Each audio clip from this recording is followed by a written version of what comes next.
శ్రీ గుబ్బూరి వెంకటానంద రాఘవరావు గారి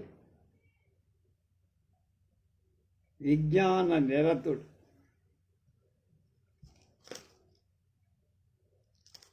నన్నయ భట్టారకు 6వ భాగం 31/8/20 ఆది పర్వం 2లో 27 కద్రువయు వినతయు వినోదార్థంబు విహరించు వారు కరి మకర నికర కరాఘాత జాతవాతోద్ధూత తుంగ తరంగాగ్ర సముచ్చల జల కణాసార ఛటాఛాదిత గగనతలంబైన దాని ఉద్యానవనంబునంబోలె బహువిద్రుమలంకారంకృతంబైన దాని నాటక ప్రయోగంబునంబోలె ఘనరస పాత్ర శోభిత రంగరమ్యంబైన దాని దివంబునంబోలె హిమకర భరితంబైన దాని నన్నయ తెనుగు భారతాన్ని అక్షయ రమ్యతతో శోభిల్ల రచిస్తానని చెప్పుకున్నారు, ప్రతిజ్ఞ తీసుకున్నారు. అక్షర రమ్యత అంటే శబ్ద అలంకారాలు విశేషంగా ఉండేటట్లుగా రచించటం అని ఒక అర్థం. పైన ఎత్తి వ్రాసిన రచనలో మొదటి పంక్తులు వి అనే అక్షరాలు ఎన్నిసార్లు వచ్చిందో చూడండి. అక్కడ గుర్తుపెట్టాడు. 1, 2, 3, 4. అలాగే తర్వాత పంక్తుల్లో కకార రకార తకార లకారాలు ఎన్నిసార్లు వచ్చాయో కనిపెట్ట. రకార రకాలాలు ద్రవసూచకాలైన హల్లులు, లిక్విడ్ కాన్సోనెంట్స్ అంటారు. లా ర లిక్విడ్ కాన్సోనెంట్. జలమయమైన సముద్ర వర్ణించే అంటే నిర్జీవమేగా సముద్రమే. ఈ సరళాక్షర ప్రయోగం శ్లాఘ్యమనీయం. తకారం పరుషం. సముద్ర ఉదకంలో సమీరణార్భాటం మూలంగా తరంగాలు ఎలా జనించి వ్యాపిస్తోందో కరాఘాత జాతవాతోద్ధూత తతుంగ తరంగాలు అని విశదం చేస్తోంది. ఆ తరకారం అనేది అనేక సార్లు రావటంతో ఆ తరంగ వేగాలు ఉద్ధృతి. అలాగే పిమ్మట ఈ కెరటాలు ఎలా విరిగి కోలుతున్నాయో ఛటాఛాదిత.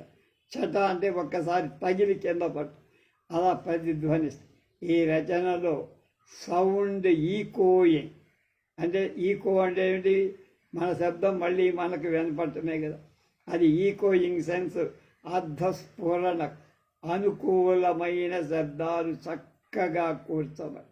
బహుశా నాకు తెలిసినంతవరకు ఇంతవరకు ఎంతోమంది ఈ భారతం మీద వ్యాఖ్యానాలు, మళ్ళీ నన్నయ్య గారి మీద వ్యాఖ్యానాలు రాశారు. కానీ ఈ పాయింట్లు ఎవరు సృష్టించినట్టుగా చెప్పినట్టుగా నాకు తెలీదు. మరి ఎవరన్నా తెలిస్తే.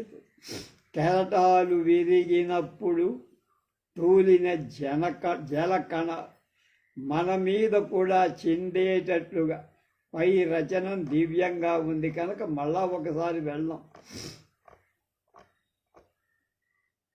కద్రువయు వినతయు వినోదార్థం వివహరించువారు కరిమకర నికర కరాఘాత జాతవాతోద్ధూత తుంగ తరంగాగ్ర సముజ్జల జల కణాసార ఛటాఛాదిత గగన తలంబైన దాని ఉద్యానవనంబునంబోలి బహువిద్రమలతాలంకృతంబైన దాని నాటక ప్రయోగంబునంబోలి ఘనరసపాత్ర శోభిత తరంగంబైన దాని దివంబున కుంపోలి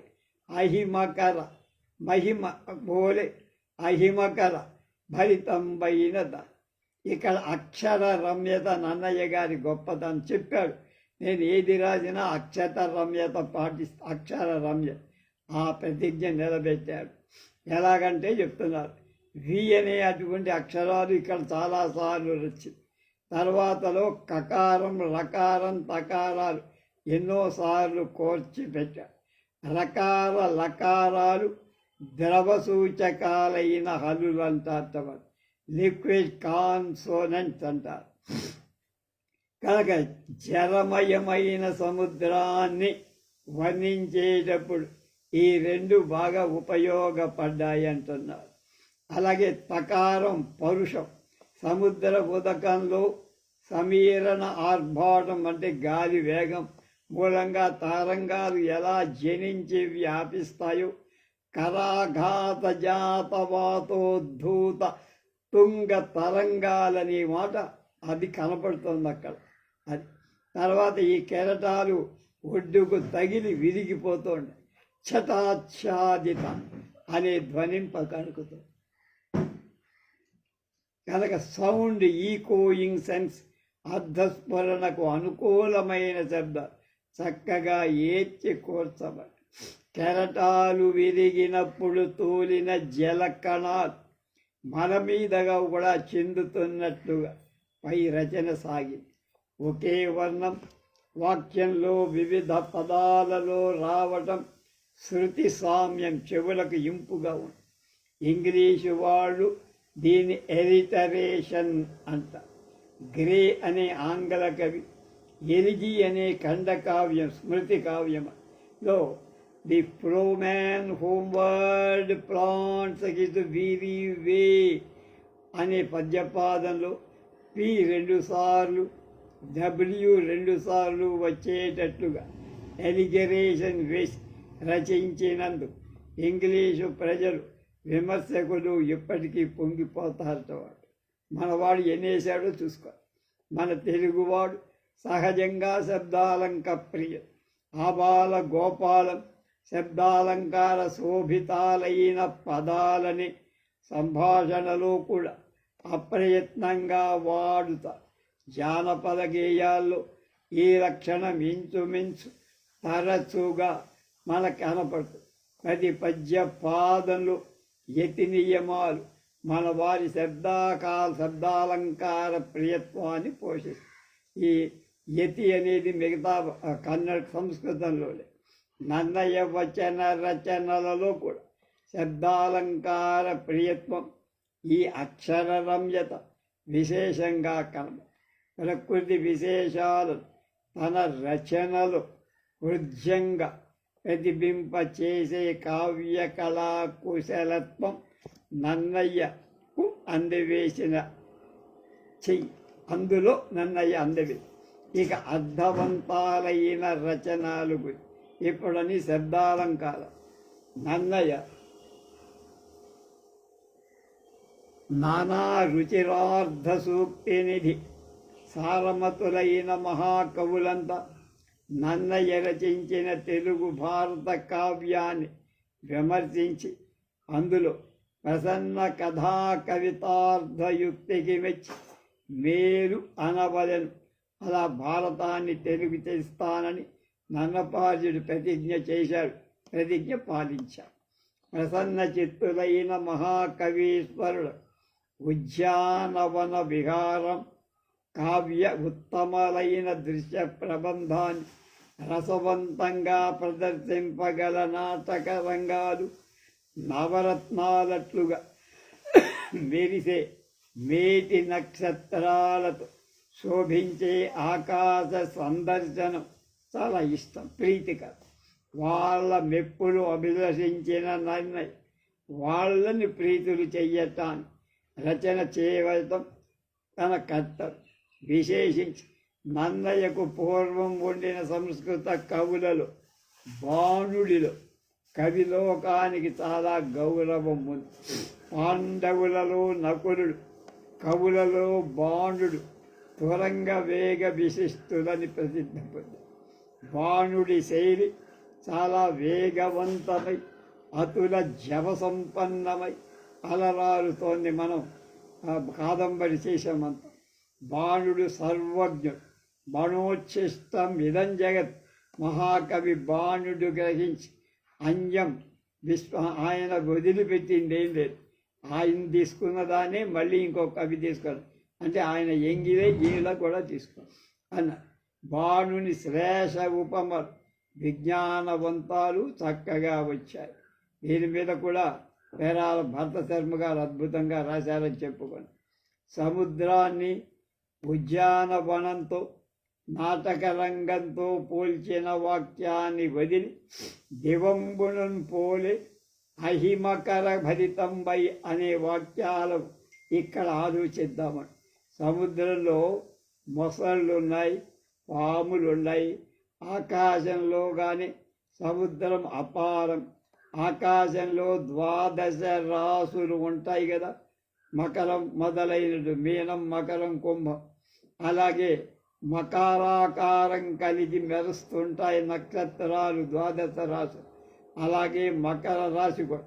అలాగే సర్పాకారం కలిగి మెరిసే చుక్కలు ఉంటాయి.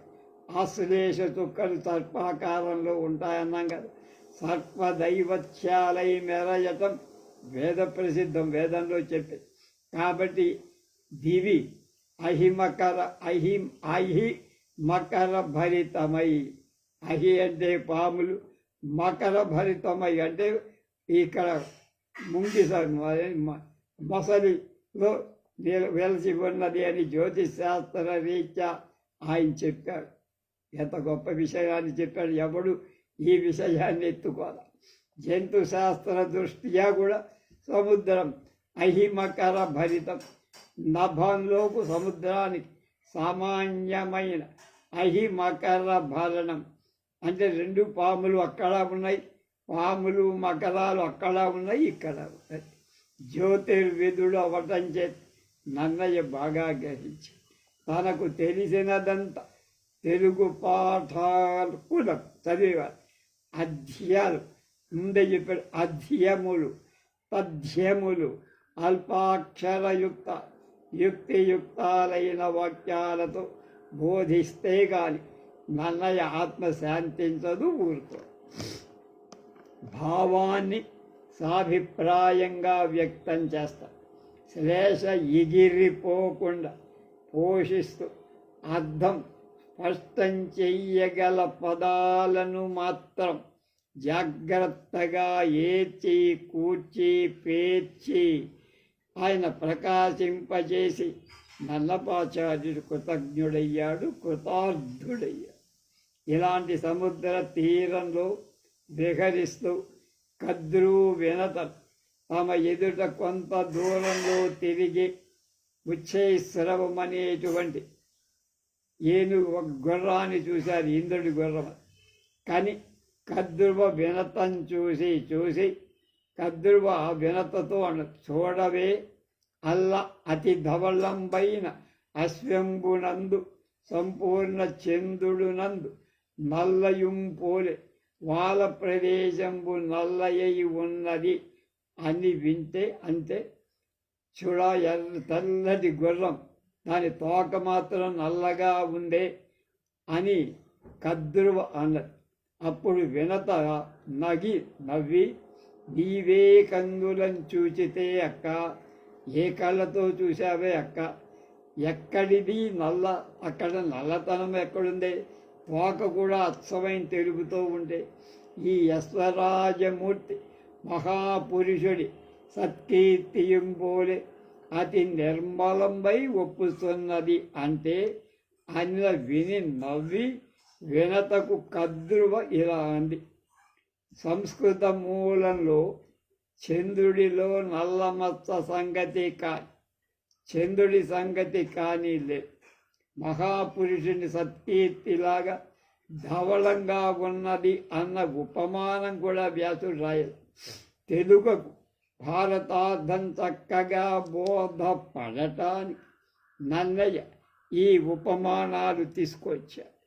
తెలుగు భారతంలో చేర్చారు. ఈ రచనలో నన్నపార్యుడు తన సహజ విజ్ఞాన నిరతిని పోషిస్తూ సందర్భానుసారంగా శబ్ద అర్థ అలంకారాలు సాభిప్రాయంగా కూరుస్తూ తెలుగు భారతాన్ని ఎంత శోభాయమానంగా చేయగలిగాడో చూసి ఇక నన్నపార్యుడి జ్యోతిర్విజ్ఞాన వేణోళ్ళ ఘోషించే ఘట్టాలు చాలా ఉన్నాయి. భృగు వంశ కీర్తనం, ఉపచేర వసువు యొక్క చరిత్రం, సత్యవతి వృత్తాంతం, బకవధ, ద్రౌపదీ జననం, ద్రౌపదీ స్వయంవరం, మత్స్యయంత్ర భేదనం, ద్రౌపది వివాహం, జరాసంధవధ, దుశ్శాసనుడిచే ద్రౌపది పడిన భంగపాటు, కిమ్మీరవధ, గంగావతరణం, శివిచక్రవర్తి కథ, అజగరూపాఖ్యానం మొదలైన ఘట్టాలన్నీ నన్నపాచార్యుడి అపార జ్యోతిర్విజ్ఞాన మహిమచే తను ఖగోళంలో నవరత్న దీప్తుల చేత జ్వజ్వల్యమానంగా మెరస్తూ దర్శనీయాలవుతుంది. వీటికన్నిటికీ సంస్కృత మూలంలో కాస్తయో కోస్తయో ఎంతో అంతో ఆధారాలు ఉన్నాయి. ఆ ఆధారాలకు నన్నయ్య భట్టారు అనేక విధాల చాలా విశేషాల తన స్వయమైన ప్రతిభతో చేర్చి 16 వన్నెల బంగారాన్ని, ఏ బంగారు రాజి వంటి సంస్కృత భారతాన్ని తెలుగులో రత్నకీలిత రమణీయ భూషణ రాశి, బంగారం సంస్కృతందే, దానికి రత్నాలు పొదిగాడు తెలుగులో. ఆ రత్నాలు పొడిగి భూషణాలు ఆభరణ రాశిగా నన్నపార్యుడు మార్చాడు. జ్యోతిష్మతి అయి తాను ప్రాముఖ్యానికి తెచ్చిన తారాగణంతో శాశ్వత యశోదేహుడై వెలస్తున్న సంస్కృత భారతం నుండి కొద్దిగా కూడా సూచన తీసుకోకుండా నన్నపార్యుడు స్వకీయ విజ్ఞాన జ్యోతిర్విజ్ఞాన ప్రతిభా విశేషాలు మేరయ స్వతంత్రంగా చేసిన పద్యరత్నం ఒకటి ఉంది. అక్కడ సంస్కృతంలో మూలంలో లేదు, కానీ ఈయన చేశాడు గొప్పది. అందులో జ్యోతిర్విశేషాలు. నన్నయ్య భట్టారకుడి సంహితాభ్యాస మహిత, సంహిత అంటే వేదం అన్నమాట. ఉపనిషద్ విజ్ఞానం, మహాద్భుత జ్యోతిశాస్త్ర వివేక వైదుష్యాలు ఆ పద్యరాజం బహు దివ్యంగా ప్రకాశింపచేస్తుంది. అందులో వాణి హిరణ్య గర్భ ప్రశంసా వ్యాజంలో అంటే బ్రహ్మ సరస్వతుల వాళ్ళని స్తుతి చేయటంలో పాఠకులకు విశదం చేయబడిన విశ్వరహస్య విశేషాలెన్నో దివ్యంగా ధ్వనింపచేశాడు. ఆ పద్యరత్నాన్ని ముందుగా ఒక ప్రత్యేక ప్రకరణలో విమర్శగా ప్రశంసించి తర్వాత ఉపరిచరవసు చరిత్రాదుల వలన విశదాలైన జ్యోతిశాస్త్ర విషయాలు తెలుసుకో. ఆ పద్యాన్ని రచించబడిన సందర్భమేదో ముందు చెప్తా. అరణ్య పర్వం 4వ అజగరూపాఖ్యాన కథ. అజగరం అంటే కొండ చెరవు. ఆ పూర్తి కథ ఖరకరుని ప్రచండ కిరణ అంటే సూర్యుడి ప్రచండ వేడి తాపంచేత్ వనాంతర దావాగ్నిజన్యమైన మహాతాపంచేత్ శోషించిన తరుతదికి ఆప్యాయనంగా చెట్లన్నీ కూడా వర్షాగమమైంది. కాలమేఘాల గర్జనలు, మింటి మెరుపుల తళతళలు, గగనంలో ఇంద్రధనుశ్చిత్రాలు ఆ చిత్రవర్ణాలను ప్రతిబింబింపచేస్తున్నవు అన్నట్లుగా భూమిపై పొడమిన నవతృణ శిలీంధ్ర స్వరగోప దృశ్యములతో క్రమముగా వానకారు అంతరించి అటు పిమ్మట శరత్కాలారంభం అయ్యింది. ఇక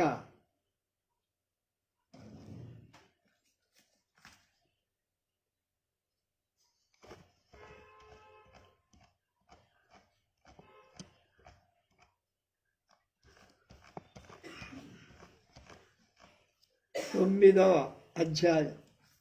నన్నయ్య భట్టారకుని జ్యోతిష్ శాస్త్ర విజ్ఞానంలో అనువృత్తం.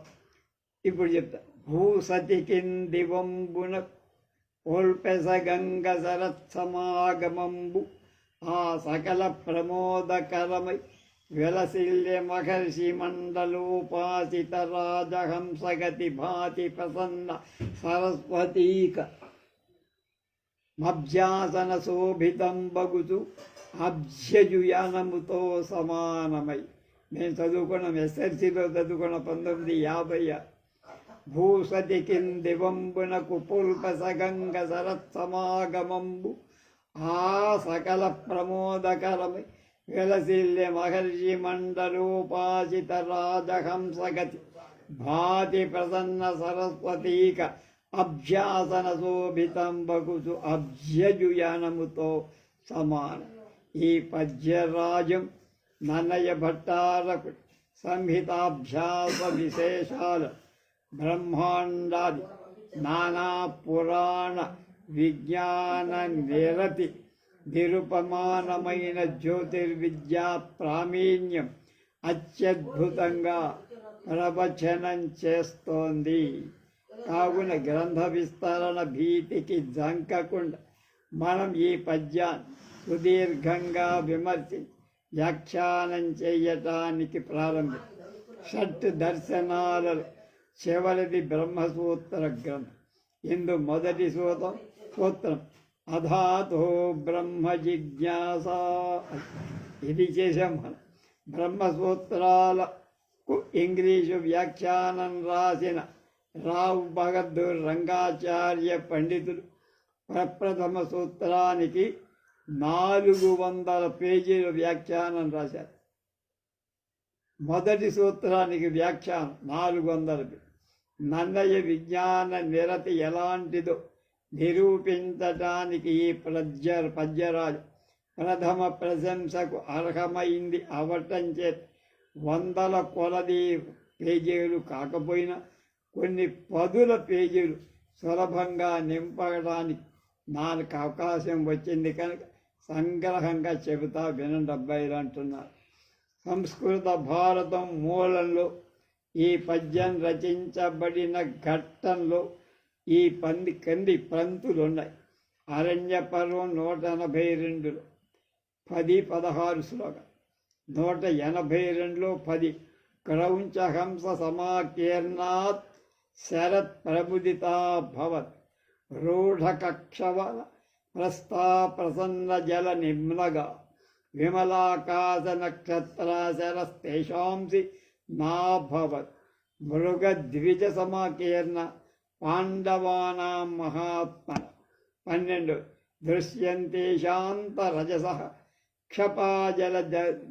క్షపాజలదశీకర గ్రహ నక్షత్ర సంఘైశ్చ సోమేన చ విరాజితః. కుముదై 13 కుముదై పుండరీకైశ్చ శేతవారిధరా శివాః నదీ పుష్కరిణీశ్చైవ దదృశుః సమలంకృతాః. 14 ఆకాశనీకాశ తటాంతేర వానీరసంకాసంకులాం బభూవ చరితాం హర్షః పుణ్యతీర్థాం సరస్వతీం తే వై మముదిరే వీరాః ప్రసన్న సలిలాం శివాం పశ్యంతో దృఢధన్వానః పరిపూర్ణాం సరస్వతీం. 15 తేషాం పుణ్యతమారాత్రి పర్వసంధౌ స్మశారదీ తత్రైవ వసతామాసిత్ కార్తకీ జనమే జయ. అంతేగాని వ్యాసరచిత మూల భారతంలో భూమ్యాకాశాల దాంపత్య విషయం లేనే లేదు. శరత్కాలంలో ఆ ద్యావా పృథివీ మిథున భూమి ఆకాశం ఒక్క శోభా విశేషం అక్కడెక్కడ వేదవ్యాసుడు స్పృశించాలి. అందుకు ఉపమానం చెప్పాల్సిన అవసరం వ్యాసుడికి కూడా అవసరం లేకపోయి. అలాగే వాణి హిరణ్య గర్భ దాంపత్యాల ప్రశంస కూడా లేదు. వాళ్ళకి వాహనమైన హంస సంగతే లేదు. రాజహంసపై ఉపవిస్తులైన బ్రహ్మ సరస్వతి పతిపత్ని ఆనానికి కూర్చి కించిత్తైన ధ్వని కూడా లేదు. వాళ్ళిద్దరూ ఒకే హంస మీద కూర్చొని ప్రయాణం చేసిన విషయము లేదు. శరశ్చంద్రుడి శోభతో రాజహంస ఉపమించేటువంటి వచనాలు కూడా, ఈ శరశ్చంద్రుడి యొక్క శోభతో ఈ రాజహంస రంగుని వర్ణించడం కూడా, ఈ పద్య విశేషాలు, ఈ దివ్య ఉపమానాలు నన్నయ్యకి ఎక్కడి నుంచి వచ్చాయి? వ్యాసుడికి లేవు. ఈయనకి అక్కడి పట్టుకోవచ్చు. వాటిని గురించి వర్ణించడానికి ఆయనకి ఏం పని వచ్చి? వ్యాసుడు వదిలేశాడుగా, అంతకంటే పుడింగా నువ్వెందుకు చేసావు అని అడిగి చెప్తున్నా. ఋగ్వేదంలో అనేక చోట్లలో భూమి ఆకాశాలు ధిషణాలు అని వర్ణింపము. అంటే అడుగున భూమండలం, దానిపైన నభోరంగం, భరణి కప్పుల, ఒక మనకు కుంకం భరణి ఉంటుంది, అడుగున కుంకం పెడతారు, పైన భరణి మూత వేస్తారు, అది కుంకం భరణి, అది ధిషణం. భరణి కప్పులాగా అమరి ఉంటాయి భూమి ఆకాశం. భూనభాలు జావా పృథివీ దంపతులని, ఈ భూమి ఆకాశం, జావా పృథివీ, భూమి ఆకాశం దంపతులని ప్రశంసిస్తూ వేద మంత్రాలు ఋగ్వేదంలో చాలా. ప్రథమ మండలం 185వ సూక్తం, 4వ మండలం 56వ సూక్తం, 6వ మండలం 70వ సూక్తం ప్రత్యేకం భూమి ఆకాశం దేవతా మిథునాన్ని స్తుతిస్తుంది. ఇవి కాక ఇతర దేవతలతో ఈ దేవతా మిథునం స్తోత్రం చేసే మంత్రాలు, సూక్తాలు ప్రథమ మండలంలో వేదంలో ఋగ్వేదంలో 22, 94, 112 సూక్తాలలో, 4వ మండలంలో 38, 10వ మండలంలో 132 సూక్తాలలో అవి కలపడు. భూమ్యాకాశాలు కలిసి ఉన్నట్లు కనపడే చోట్లు ఇటీవల భారతీయులు క్షితిజం, హొరైజన్ అంటున్నాము, దిక్చక్రం అంటారాన్ని. దీన్నే ఆంధ్ర కవితా పితామహుడు అల్లసాని పెద్దన్న మిన్నులు పడ్డ చోటు అన్నాడు. మిన్ను అంటే ఆకాశమే, అది పడిన చోటు భూమికి తాకిన చోటు. ఈ భూమి ఆకాశ సంధి ప్రదేశం వశిష్ఠ అనే 7వ మండలంలో 97వ సూక్తంలో మొదటి మండలంలో ఇలా ప్రశంసించబడి, 7వ మండలం 97వ సూక్తం 1వ మంత్రం, యజ్ఞే దివో నృషదవే దృషదని, యజ్ఞే దివో నృషదనే పృథివ్యానరు యత్ర దేవ య ఓ మదంతి. మళ్ళ యజ్ఞే దివో నృషదనే పృథివ్యానరు యత్ర దేవయవో మదంతి. ఈ మంత్రార్థ ప్రాముఖ్యాన్ని గురించి మరికొన్ని విశేషాలు తెలుసు.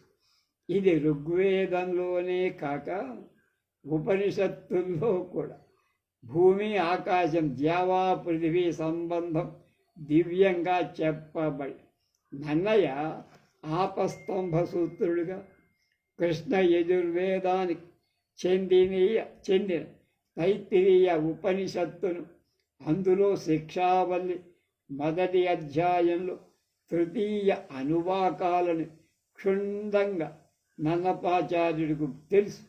అందులో సందేహమైంది. ఆయన అనువాకంలో, ఈ అనువాకం దివ్యాలైన అధికరణాలు 5 కనిపెట్టారు గొబ్బూరు. అధిలోక, అధి జ్యోతిష 2, ఆది విద్య 3, అధి ప్రజ 4, 5 అధి ఆత్మ అధ్యాత్మ అని 5. అందు 5వది అధరాహను పూర్వరూపం ఉత్తరాహను ఉత్తర రూపం వాక్సంధి జిహ్వా సంధానం. తైత్తిరీయలో మనకు ఉపనిషత్తులో ఇవన్నీ ఉండాలి. శబ్దోత్పత్తి విధానంలో ఇది నిర్వచింప. శబ్ద ఉచ్చారణ పూర్వరూపం క్రింది దవడ, ఉత్తర రూపం పై దవడ. ఈ రెండు కలిస్తే ఆ రెండింటినీ కలిపేది సంధానకర్త మధ్యలో ఉండే నాలుక. దీని సంధాన ఫలితం ఈ నాలుక కింద దవడికి పై దవడికి సంధానం కూరిస్తే వచ్చేదేమిటి? శబ్దం. ఇక అధివిద్య గూర్చి తెలుసు. విద్యావ్యాప్తికి విద్యను ఉపదేశించే గురు ఉపదేశాన్ని గ్రహించడానికి శిష్యుడు ఉండాలి. గురువు లేని విద్యాభ్యాసం లేదు, శిష్యుడు లేని విద్యాభ్యాసం ఎవరికి గోడకు చెప్పడు కనుక అధివిద్యా క్రమాన్ని నిర్వచించారు అక్కడ. ఆచార్య పూర్వరూపం అంతేవాసి ఉత్తర రూపం. వాళ్ళకి సంధి ఏం కలిస్తే విద్యా సంధి, వాళ్ళిద్దరినీ కలిపేది సంధి చేసేది విద్య. ప్రవచనం సంధానం, అందులోంచి వచ్చేది ప్రవచనం. విద్యా వ్యాప్తికి పూర్వరూపం గురువు ఆచార్య, ఉత్తర రూపం శిష్యుడు. గురు ప్రవచన మూలంగా వీళ్ళకి సంధానం కలుగుగా అది ఫలితమేంటి? విద్యాగ్రహణం జరుగు. విద్య నేర్చుకోవటం విద్యా వ్యాప్తి, అదే గ్రహణం. గురు శిష్య ప్రాదుర్భావ క్రమం అది ప్రజాధికరణంలో చెప్పవు.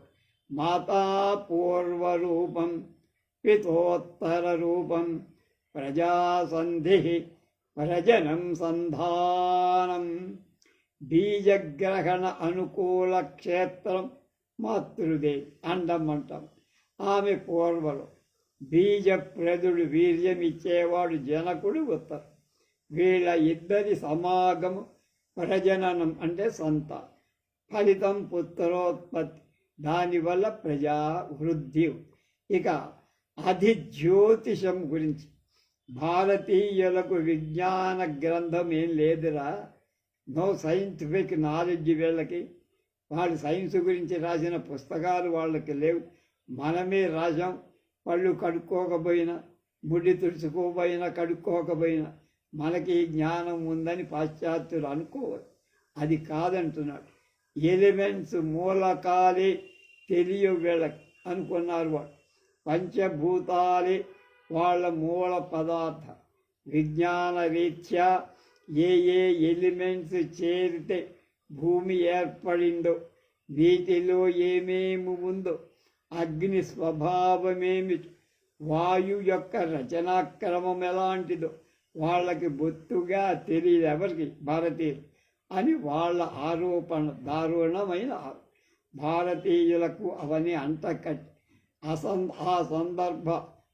అసందర్భ విమర్శ, అజ్ఞాదోషమే కానీ అందులో భారతీయుల దోషమే లేదు. మన ఋషులకు నీతి రచనా క్రమం, నీతి విజ్ఞాన దృష్ట్యా చక్కగా తెలిసి ఉంది అని చెప్పడానికి పై వాక్యం ప్రబల కారణం.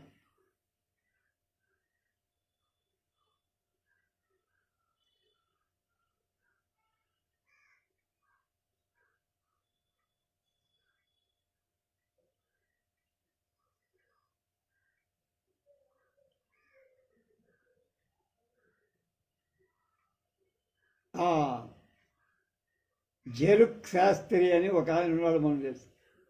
తెలుగులో దాదాపుగా మొదటి వ్యంగ్య రూపంగా ఉండేటువంటి వాక్యాలు, కవిత్వం రాశారు. ఆయన జరుక్ శాస్త్రి అంటారు. ఆయన ఇక్కడే మన కృష్ణా జిల్లా వాడే. ఆయన ఎవరైనా అడిగితే, ఏమయ్యా మీ ఇంటి పేరు ఏంటంటే, మేము నీటికి సూత్రాన్ని కనిపెట్టిన వాళ్ళమయ్యా, మేము జలసూత్రం వాళ్ళం, H2O కనిపెట్టింది మేమే అని తమాషాగా అనేవాడు. అది జ్ఞాపకం వచ్చింది. కనుక పైన వాక్యానికి బల ప్రమాణం. ఆనాటి వైజ్ఞానిక ప్రజలకు తెలిసిన హైడ్రోజన్, ఆక్సిజన్ అనేటువంటి వాయువుల భేదం ఏనాడు భారతీయులకు పూర్తిగా తెలుసంటున్నారు గుబ్బూరి వారు. వారు హైడ్రోజన్, ఆక్సిజన్ పదాలను వాళ్ళ కథ నిజమే. అంత మాత్రం చేత వాళ్ళకేం తెలియదని అజ్ఞానం అంటగట్టడం మహాపాపం. అలాగే దోషం. ఇంగ్లీషు భాషలో నీటిని వాటర్ అంట. వాటర్ పదం భారతీయ భాష కాదు. కనుక భారతీయులకు నీళ్లు తెలియదు అంటాం ఎంత అసందర్భమో. వాటర్ కాకపోతే జలమను, పానీయమను సమానార్థ పదాలు ఇట్లా వాడుకలో ఉన్నాయిగా. అలాగే హైడ్రోజన్, ఆక్సిజన్ పదాలు వాడుకలో లేకపోయినా ఆ అర్థాన్నిచ్చే పదాలు ఈ జ్యోతిష అధికరణంలో స్పష్టంగా ఉన్నాయి. అది చాలా తీవ్రమైనటువంటి ఈ జ్యోతిర్వేద జ్యోతిష్ శాస్త్రము, సైన్స్ కనుక రేపు తెలుసుకుందాం. స్వస్తి.